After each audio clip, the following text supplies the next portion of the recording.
Qveen for a day. Written by Jim Farren. Her old man was mean as sin, meaner still when drinking, and he drank often. In his youth he'd been handsome and sly, flush with inherited land and money, hid his wickedness behind flashing eyes and a winsome smile. She was delicate and pale, an only child accustomed to the warmth and safety of a protective family.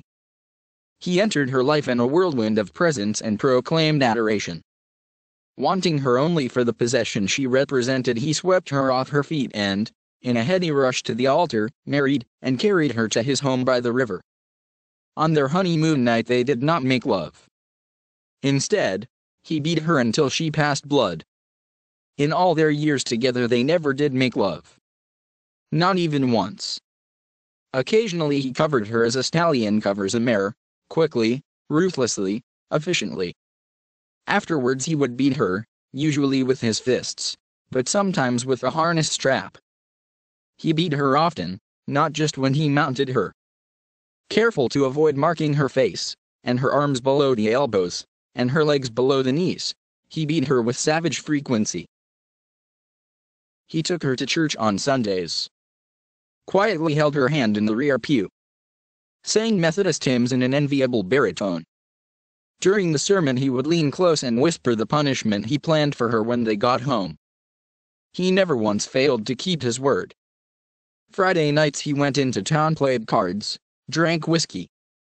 Arriving home late he'd call her out to the barn, finding and dragging her by the hair when she didn't come as quick as he liked. Stripping her naked in a feed stall he would beat her until his arm grew weary. Over time she learned to fast on Fridays, purging her system so as not to befoul herself in the straw. She did not suffer alone. He kicked a dog to death for sneaking into the house, poleaxed a mule for balking in the field, wrung the rooster's neck for crowing him awake. She raised rabbits once, but he saw she cared for them and made her watch as he skinned them alive, then had her fry them for his dinner. He stomped a calf to death for knocking over a milk pail, threw straight caps into the river. She bore him 3 daughters and kept his secret from them. When he came home drunk she would run to meet him in the yard or the barn or the woodshed, suffered in silence so the girls would not be awakened. He drew pleasure from her pain. He laughed at her tears, grew erect and spilled his seed. Meanwhile he treated his daughters as princesses, lavished them with gifts, flowers, clothes, all the things that turn a young girl's head. They worshipped him. She them. In the 23rd year of their marriage their youngest wed and moved away with her husband. Left she and he alone together. At last.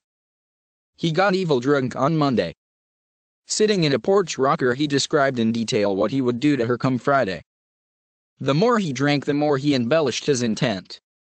Near midnight he passed out.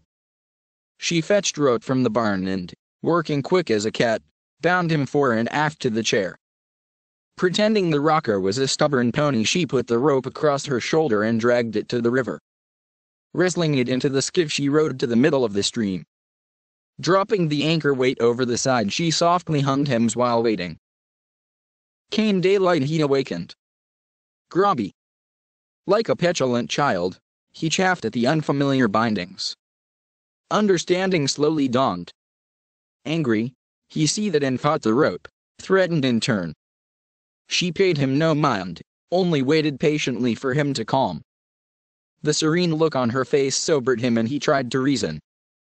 Finally, sore afraid, he begged. Cocking her head to one side she smiled as he bullied the bonds. Don't rock the boat, she cautioned quietly. There'll be time for that later. We'll be adrift soon, she said. There above the rapids, she pointed. Then you can thrash all you like. We'll float slowly at first. Then faster and faster as we take on speed near the rocks. His eyes widened with disbelief then narrowed with cunning. You wouldn't, he hissed, spittle flecking his chin. You won't. You don't have. I'll cut you free from the chair after it's done, she said matter-of-factly. I already know what I'll tell them. I'll say we were night fishing and drifted onto the rocks in the dark. I'll tell them you were ever so brave. I'll say you did everything you could to save us, but that in the end you sacrificed yourself to save me. The girls will be so proud of their papa, and the sheriff will be appeased." With that she brought in the anchor. Her quiet detachment crazed him.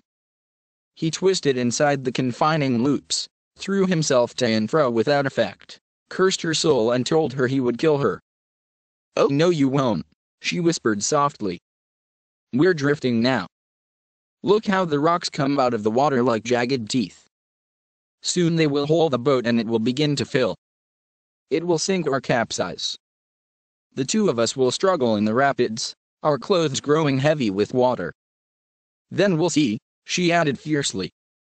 He pitched the rocking chair sideways, thumping the sides of the boat as he struggled to no good end. "See what, you bitch?" he screamed. "See what?"